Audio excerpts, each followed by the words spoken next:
O Senhor esteja convosco. Ele está no meio de nós. Anúncio do Evangelho de nosso Senhor Jesus Cristo, segundo Lucas. Glória a vós, Senhor. Naquele tempo, Jesus dizia: aqui é semelhante ao reino de Deus, e com o que poderei compará-lo? Ele é como a semente de mostarda, que um homem pega e atira no seu jardim. A semente cresce e torna-se uma grande árvore, e as aves do céu fazem ninho nos seus ramos. Jesus disse ainda: com que poderia comparar o reino de Deus? Ele é como um fermento que uma mulher pega e mistura com 3 porções de farinha, até que tudo fique fermentado. Palavra da salvação. Glória a vós, Senhor. Que as palavras do Santo Evangelho perdoem os nossos pecados. E assim seja. Podem sentar um pouquinho? Carta de Paulo aos Romanos, no capítulo 8. Ele traz uma realidade profunda para a gente refletir e colocar em prática na nossa vida. Primeiro ponto é, irmãos, entendo que os sofrimentos do tempo presente nem merecem ser comparados com a glória que deve ser revelada em nós. Se a gente lê esse texto de forma desatenta, parece que Paulo está comparando o sofrimento do tempo presente com a glória que nós viveremos na eternidade. Não é que ele está comparando. Ele está dizendo assim, que se nós suportamos por Jesus os sofrimentos no tempo presente, a glória que nós experimentaremos no tempo futuro será muito mais significativa, será muito mais profunda. Então, pela glória que nós viveremos no mundo futuro, vale a pena o sofrimento. Vale a pena passar por toda espécie de sofrimento nessa vida. Visto o sofrimento como um caminho que nós percorremos para contemplar a glória futura. E aí ele diz, versículo 19, de fato, toda a criação está esperando ansiosamente o momento de se revelarem os filhos de Deus. Toda a criação está esperando ansiosamente a revelação dos filhos de Deus. E isso é uma coisa impressionante, porque se a gente observa, quando Deus criou todas as coisas, Deus criou tudo pensando no ser humano. E Paulo está dizendo que a criação toda de Deus espera a manifestação dos filhos de Deus. Pois a criação ficou sujeita à vaidade, não por sua livre vontade, mas por dependência daquele que a sujeitou. Também ela espera ser libertada da escravidão e da corrupção, e assim participar da liberdade e da glória dos filhos de Deus. Com efeito, sabemos que toda a criação até o tempo presente está gemendo como que dores de parto. E não somente ela, mas nós também que temos os dons, os frutos do Espírito. Então, a nossa vida aqui, nesta terra, ela existe para dar glórias a Deus. Nossa vida aqui na terra existe para dar glória a Deus. Nossa vida deve ser uma constante ação de graças a Deus. Uma constante ação de graças a Deus. Por tudo que Deus fez. Por tudo que Deus ainda irá fazer. Porque se na criação se sente a presença de Deus, ou se a criação percebe a presença de Deus, muito mais em nós. Porque além de sermos criaturas de Deus, somos também criaturas de Deus. Mas nós entramos numa outra classificação, é que nós nos tornamos, em Jesus, tornamos-nos filhos de Deus. Nós podemos chamar Deus de Pai nosso, de nosso Pai. A natureza espera ansiosamente por esse momento. A natureza é fruto da criação de Deus, é fruto do amor de Deus por nós. Mas a natureza não pode chamar Deus de Pai. Por isso, então, a natureza espera ansiosamente a manifestação dos filhos de Deus. Esta graça que foi dada, que foi concedida a nós, em Jesus. Em Jesus. Ouvimos no Evangelho de Lucas 2 pequeninas parábolas. Jesus dizendo: aqui é semelhante ao reino de Deus, com que poderei compará-lo?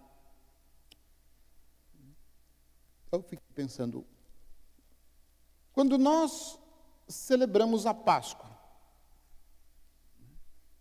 nós não temos uma maneira da gente, entre aspas, muito entre aspas, representar o ressuscitado. No Sábado Santo, quando nós observamos o círio pascal aceso, é a maneira pela qual, simbolicamente, e muito entre aspas, se representa a presença do ressuscitado.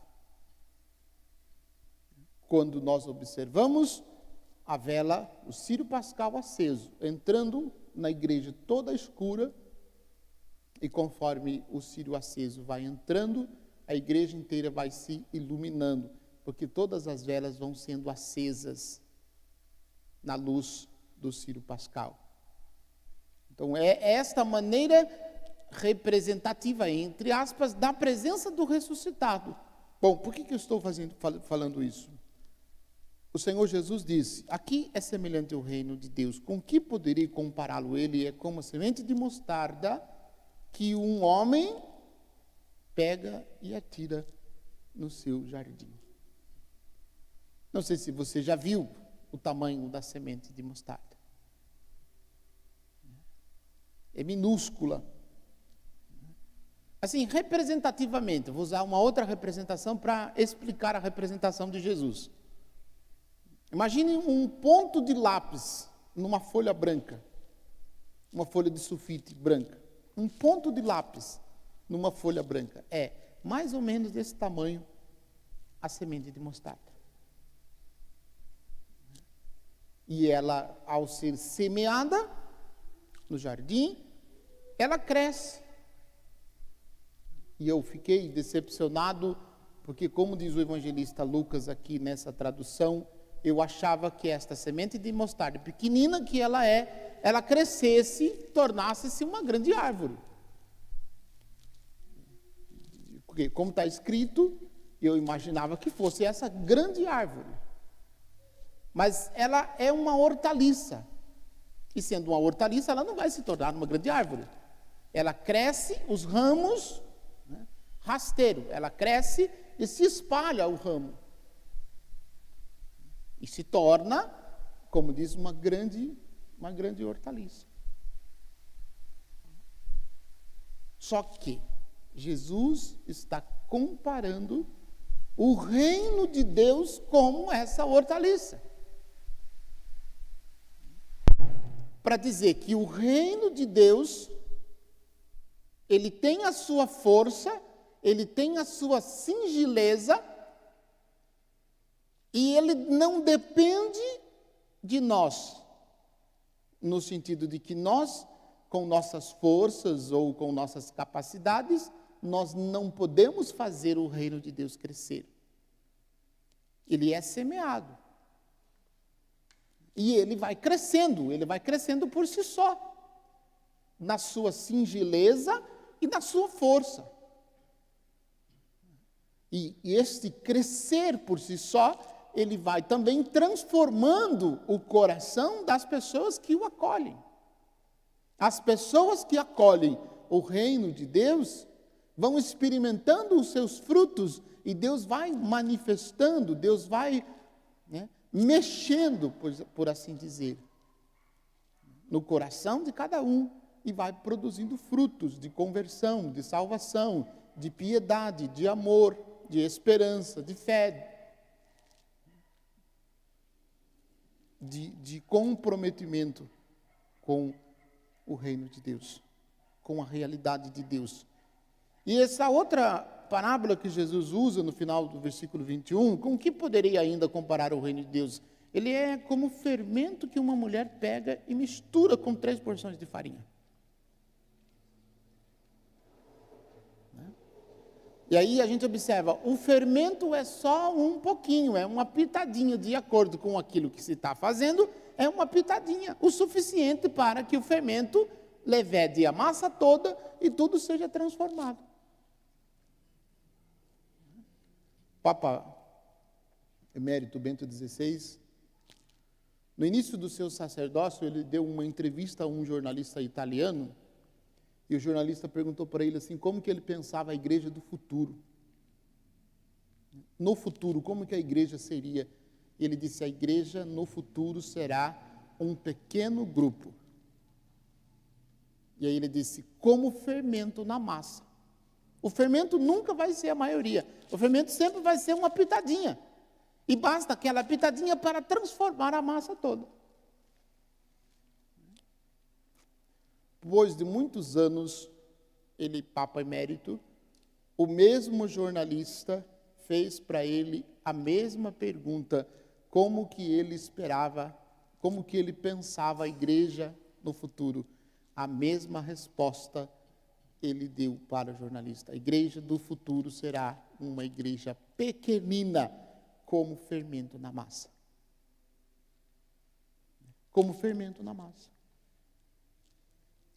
Então, esses 2 exemplos do Senhor, para explicar a força do reino de Deus, é algo que nos desconcerta. Porque a gente pensa sempre em quantidade. A gente sempre pensa em multidões, né? Em grande número de pessoas que abraçaram a proposta de Jesus, que se converteram e que seguiram o seu caminho. Mas não será assim. Não será assim.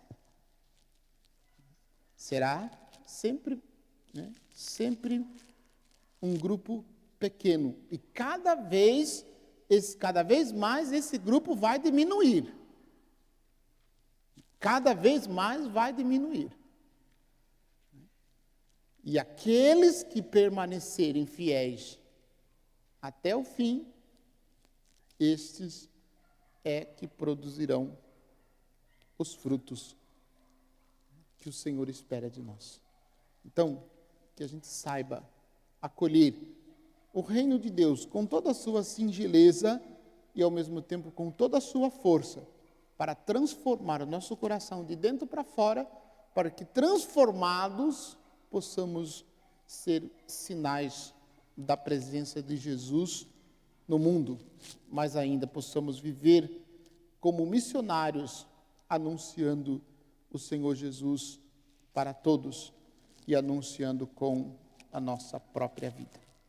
O Senhor nos conceda a graça da conversão. Louvado seja nosso Senhor Jesus Cristo, para sempre seja louvado. Ofereçamos ao Senhor as nossas